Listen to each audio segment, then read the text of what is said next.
যে যুবকগুলো আজকে হারাম রিলেশনশিপে আছো, আমার যে বোনেরা হারাম রিলেশনশিপে আছেন, তাদের লাইফে আল্লাহ তাআলা এমন তিনটি আযাব দিবেন যে তিনটি আযাব তার পুরো জীবনটাকে নষ্ট করে দিবে। নাউজুবিল্লাহ পড়েন।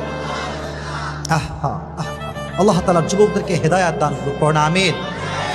যদি কোনো যুবক একদম কান খাড়া করে শুনবেন, তোমরা যারা হারাম রিলেশনশিপে আছো, ফার্স্ট তোমার লাইফে যে আযাবটা আসবে শোনো। প্রেমটা কি হালাল না হারাম? বিয়ের পূর্বে প্রেমটা হালাল না হারাম?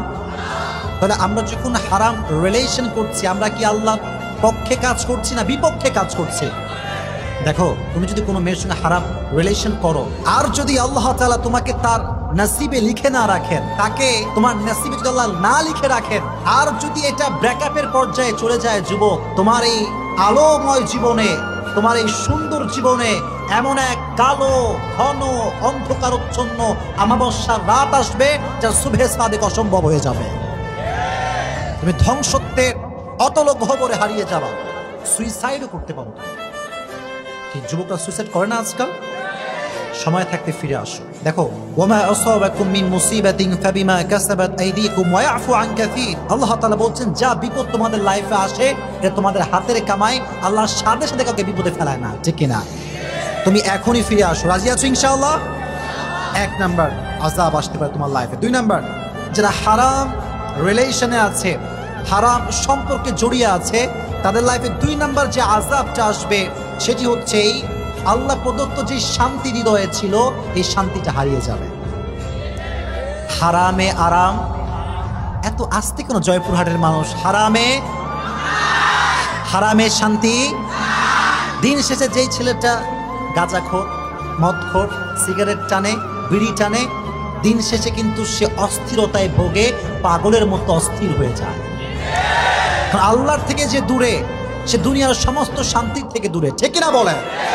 এজন্য আল্লাহর প্রদত্ত শান্তি যদি পেতে চাও, আজকে পরিপূর্ণ হারাম রিলেশন থেকে ফিরে আসবা। পারা যাবে ইনশাআল্লাহ?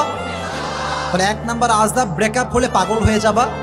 দুই নাম্বার আযাব হচ্ছে মনের যেই প্রশান্তি, মনের যেই সুকুন, যে রাহাত, এটা হারায় যাবে। এজন্য কখনো হারাম রিলেশনশিপ করা যাবে।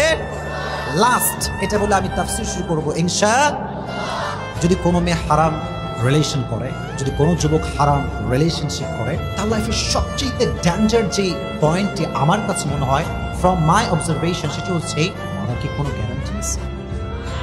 জয়পুরহাটের মানুষ আসতে কেন? Do you have any guarantee? এখন যে আসছেন, বাসায় যে জীবিত ফিরে যাবেন, do you have any guarantee? You don't have any guarantee. তাহলে ব্যাপারটা হচ্ছে, তুমি যদি হারাম রিলেশনে থাকো, এখন তুমি নামাজ পড়ছো, মাশাআল্লাহ, তুমি কোরআন তেলাওয়াত করো, মাশাআল্লাহ, তোমার দাঁড়িয়ে আছে, মাশাআল্লাহ, এভরিথিং ইজ ওকে, ফাইন, কিন্তু তুমি এত আমল করতেছো সারা দিন, রাতে যখন বলতেছো হ্যালো জান, তোমার সব আমল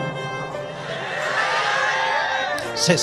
এখন তুমি যদি মারা যাও এই অবস্থায়, সারা জীবন এত আমল করেছো, তেলাওয়াত করেছো, সাদকা করেছো, দান করেছো, যখন মারা যাবা, আল্লাহর সামনে যখন দাঁড়াবা, দেখবা যে আমল নামা में कुछ भी नहीं है।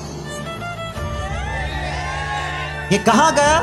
वो जो तुमने हराम रिलेशनशिप किया, ये सब कुछ खत्म हो गया। এজন্য কিয়ামতের ময়দানে আমলের দরকার আছে না নাই? যদি কিয়ামতের দিন আমল নিয়ে দাঁড়াতে চাও, আজ থেকে you have to break up your relationship। পারা যাবে ইনশাআল্লাহ? আল্লাহ প্রত্যেকটা যুবককে স্ট্রংলি নিয়ত করার তৌফিক দান করুক, পড়া আমিন।